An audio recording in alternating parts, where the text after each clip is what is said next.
तो जी आज अर्जुन ने मेरे को जो हंसाया है, बहुत भयंकर हंसाया है। और इसके कुछ किस्से तो पता है इतने खतरनाक हैं कि अगर मेरे जैसे कोई मार लेना, ऐसे किस्से हैं कि ये बंक मार लेता था। और मतलब इसके जो दोस्त थे, मुझे लगता है कोई ना कोई दोस्त तो अभी भी 10th या 11th 12th क्लास में होगा, क्योंकि वो हर साल मतलब हर साल उन फेल ही होते थे। और अभी भी कोई ना कोई फेल होता होगा इसका दोस्त। ये इसके खुद के किस्से हैं। कितनी बार फेल हुआ है तू? मैं कम से कम 3 बार फेल हुआ हूँ। और 10th में? 10th में नहीं हुआ मैं फिर बीए में फेल हो गया था, जब मेरे को बीए मतलब करवाने लगे, ज़बरदस्ती करवा रहे थे, मेरा कोई मन नहीं था बीए करने का। 12th में? क्योंकि बीए सिर्फ ऐसे ही मतलब ऐसे ही होती है। मतलब शादी करवाने के हिसाब से करवाता है कि हमारे बच्चे ने ग्रेजुएशन कर रखी है। तो बीए मेरे को करनी नहीं थी, मगर बीए करवा रहे थे, तो मैंने पढ़ाई वगैरह कुछ की नहीं, तो मैं फेल हो गया बीए के अंदर। अभी जब 10 साल बाद में फिर से पढ़ाई स्टार्ट की है, तो ये मम्मी ने इंसिस्ट किया और भाई ने इंसिस्ट किया कि तेरे को बीसीए करनी चाहिए। तो मैं बीसीए कर रहा हूँ, अभी मैं सेकंड ईयर में हूँ दोस्तों। और और अभी इस पास हुआ है ऐसे नहीं है, क्योंकि इसका मन ही नहीं होता था पहले पढ़ाई में। तो हाँ, आवारागर्दी में मन था अब पहले इसका। जैसे मैं जो कुछ भी पढ़ता हूँ ना वो समझ में आ जाता है, तो ऐसा कुछ नहीं है कि आप किसी उम्र में पढ़ नहीं सकते। आप मतलब जो माइंड जो है ना, उस टाइम पे मतलब अलग अलग चीज़ों में घूमता रहता था। हम स्टेशन पे बैठते थे और बैठे रहते थे, मतलब जब तक छुट्टी नहीं होती। और जो हमारे पास में साइकिल होती थी ना, वो जो दूसरे बच्चे आते थे रेलवे स्टेशन की साइड से, उनको साइकिल दे देते थे और वो साइकिल ले जाके खड़ी करते थे स्कूल के सामने, और आते वक्त ले आते थे। हम उनको उधर ही मिलते थे और भाग जाते थे। एक बार तो जैसे ये जो ट्रेन होती है, तो जो खराब ट्रेनें होती है ना, वो उधर ही खड़ी रहती थी।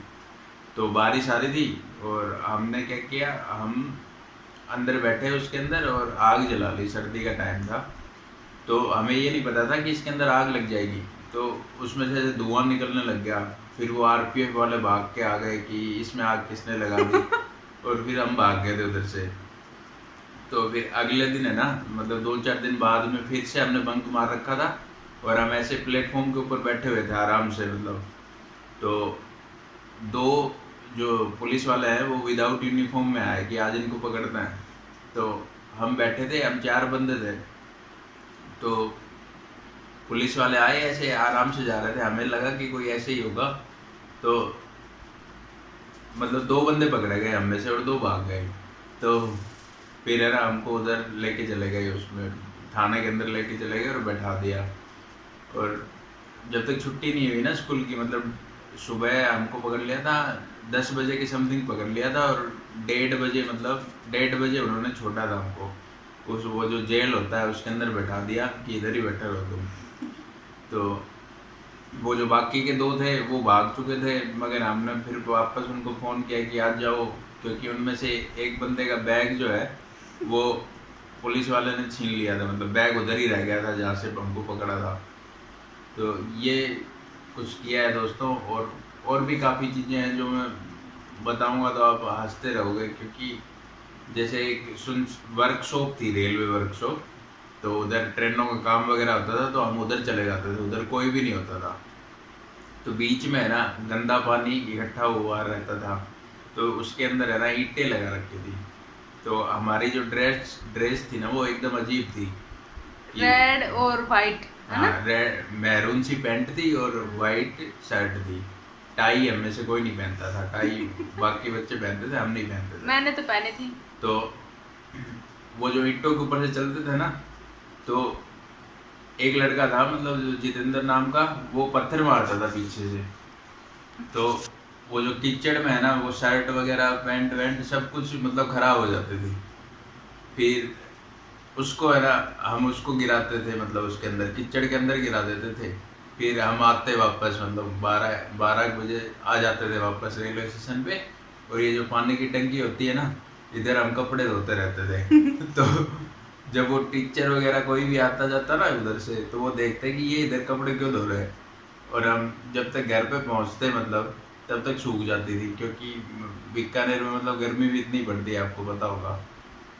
तो ऐसे कुछ कारनामे किए हैं। और उधर एक यूनिवर्सिटी है, महाराजा गंगा सिंह यूनिवर्सिटी, तो वो उधर से कम 12 किलोमीटर दूर है। तो हम साइकिल पे उधर तक पहुंच जाते थे, पैदल पैदल ऐसे मतलब कारनामे थे। साइकिल पे। और एक बार रेनू ने इसको पकड़ लिया पता है, ये तो किस्सा मेरे को भी याद है। एक बार जब ये स्कूल से आया, लगभग 8:30-9 बज रहे थे, और आके बोला मेरा पेट दर्द हो रहा है, ठीक है। रेनू झट से पकड़ गई, झट से पकड़ गई थी ना। रेनू बोली क्यों क्यों हो रहा है तेरा पेट दर्द? बोली, नहीं आज मेरा पेट दर्द हो रहा है इसलिए मैं स्कूल से आ गया। बोली चल मेरे साथ स्कूल चल। और किसने तेरे को परमिशन दी, कौन सा सर है जिसने तेरे को बोला कि भाई तू घर जा सकता है, उससे मेरे को मिलवा। तब भाई की वो सामने आ गई। हमें शायद पहली बार पता चला था कि हाँ ये बंक मारता है ना भाई। तब रेनू समझ जाती, उसको हर चीज़ के बारे में पता। मैं और मम्मी हमारे दिमाग में नहीं आता, हमारे दिमाग में हमेशा अच्छी बात आती है कि हाँ भाई ये सच में पेट दर्द हो गया होगा। लेकिन उसका दिमाग और इसका दिमाग, जहाँ इसका दिमाग चल। हेलो जी, गुड इवनिंग। और यहाँ देखिए मेरी भाभी हैं, वो मेरे नेल्स काट रही हैं। क्या है कि मेरे से ठीक से नहीं कटते, और मैंने ट्राई भी किया था। फिर भाभी ने मेरे को बोला कि भाभी काटेंगे। 2-3 दिन हो गए, भाभी रोज़ कह देती हैं, और मैं सोचती हूँ कि भाभी को क्यों परेशान किया। और आज भाभी ने पकड़ लिया मेरे को कि चलते नेल्स काटने ही पड़ेंगे आज तो दीदी। नेल्स काटेंगी, फिर उसके बाद में बाल बनाएंगी। सारा काट दिया, तो सारे नेल्स काट दिए भाभी ने मेरे। और मुझे डर लग रहा था कि भाभी कहीं मेरा ना काट दो, उंगली ना काट दें।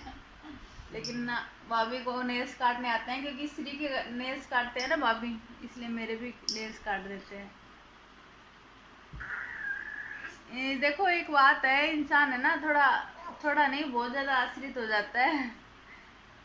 मतलब घर वाले तो काफ़ी बहुत ज़्यादा अच्छे हैं कि कोई काम है वो पहले तैयार रखते हैं कि ये काम करना है, वो भूलते नहीं है कभी भी। लेकिन खुद को थोड़ा सा वो हो जाता है कि देख क्या हालत हो गई। नहीं, एक बार सोच लेते हैं, फिर बाद में नॉर्मल भी हो जाते हैं कि भगवान कम से कम जीवन दान तो दिया है, ये तो आज नहीं तो कल ठीक होना ही है। जवान है, हाथ पैर हैं, सब काम कर रहे हैं, तो ये जो थोड़े बहुत बच गए ये भी काम करने लग जाएंगे। बस थोड़ा सा भूलने का वो हो गया मेरे को, मैं भूल जाती हूँ जल्दी जल्दी। कोई भी कुछ काम करता है ना, पुरानी बातें याद हैं, सालों भर पुरानी, बचपन की पुरानी, लेकिन अभी जो बात कही है ना वो 10 मिनट बाद याद नहीं रहेगी। ये वाली दिक्कत है बस। आजू। और हमारी जो बेटी है वो खेल रही है। अरुण भाई दूध लेने के लिए गया है, और अर्जुन मम्मी को लेने गए। मम्मी कहीं बाहर गई हुई थी, तो अभी मम्मी आ रही हैं, रास्ते में है। अर्जुन मम्मी को लेने के लिए गया हुआ है।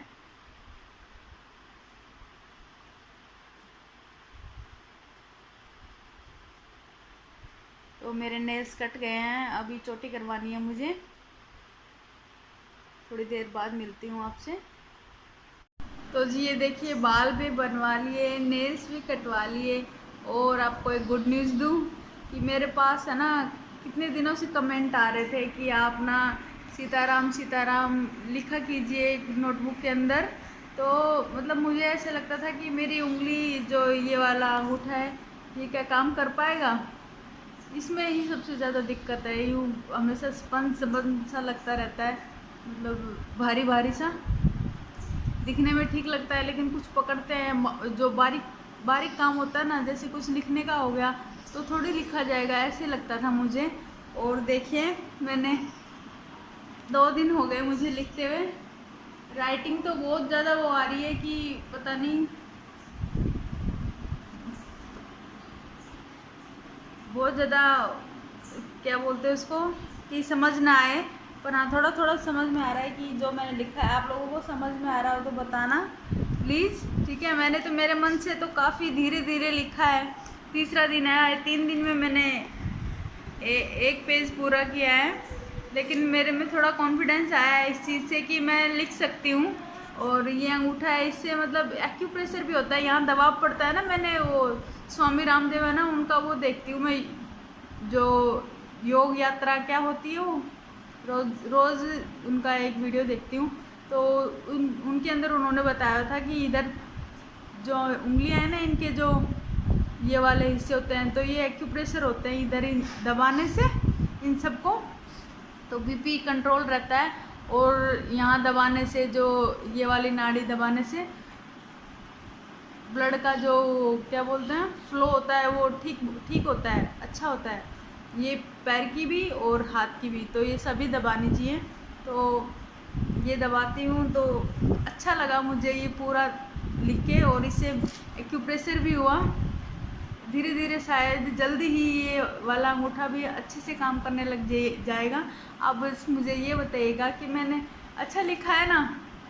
फर्स्ट टाइम तो ऐसा लिखा जाएगा, बस ये समझ लीजिए। मैंने लिख तो लिया, मुझे विश्वास नहीं था कि मैं लिख पाऊँगी, पर हाँ ऐसे बोलते ना, राम नाम आधार जहाँ वहाँ पत्थर भी तिर जाते हैं, तो वही वाली बात है। ये बाबू आ गई हमारी, देखो। Hello, how are you? ये मेरी छोटी सी बिटिया रानी आ गई, ठीक है। तो मैं राम नाम लिखती हूँ, भाभी किचन का काम करेंगी और छोटी बाबू इधर लेट के मेरे पास खेलेंगी। हाँ, यहाँ इधर कर दो थोड़ा सा इसको, नहीं तो ये पलाती मारने लग गई। तो उधर गुलाटी होती है ना, पलटी दिमाग में रहता ही नहीं, तो ये पलटी मारने लग गई। तो थोड़ा सा डर रहता है कि ये कहीं फर्श के ऊपर धमाड़ से ना कर दे। देखो कैसे पलटी मारती है, देखो फोन बहुत देखती है ये, देखो ऐसे बिना बात कोई नहीं रहेगा ना पास में, तो खुद से कर देती है ये काम, खुद से ये काम करती है, तो कहीं इसको चोट ना लग जाए, बस इसलिए ये हमने ये सुझाव नहीं, हमने ये आइडिया लगाया कि इसको ना ऐसे लेटा देंगे। अपने यहाँ वहाँ नानी के घर पे ये ऐसे ही नीचे लेटती थी, तो वहाँ पे ना ये गुलाटी मारना सीख गई थी। तो जी मिलती हूँ आपसे नेक्स्ट ब्लॉग के अंदर, तब तक के लिए बाय बाय, टेक केयर, अपना ध्यान रखना। और अगर चैनल पे नए आए हैं तो प्लीज़ पक्का से वीडियो को चैनल को सब्सक्राइब कर देना, वीडियो को लाइक करना और कमेंट में लिख के बताना आज का वीडियो कैसा लगा, ठीक है।